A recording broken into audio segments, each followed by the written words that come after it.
Mwari aubatsire wangu. Ini ndinonzi Elisha Thompson. Pamambo makoni.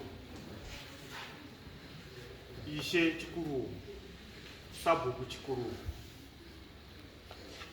Chekutanga ndinopa ruremekedzo rwamambo Mutasa nemakurukota ake sezvandiri kupupura chokwadi changu chandinoziva pamberi pedare yavo.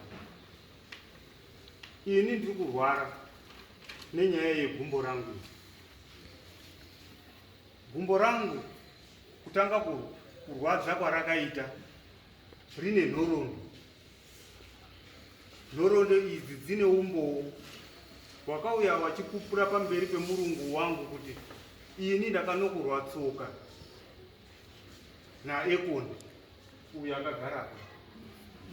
Murungu wangu ndauya naye pano newakataurira murungu wangu, handi kuti ndakamuona achinokura tsoka, newakataurira murungu wangu pandakatanga kurwara negumbo.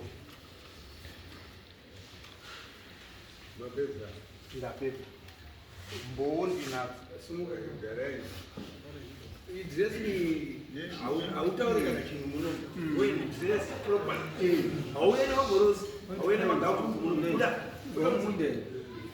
Inonopfeka zvakanaka muri kwenda nendo. Ngwari kwa maini bana. Ndavaka hembe. Chaka hembe. Ndainaya dress zvakanaka. Next.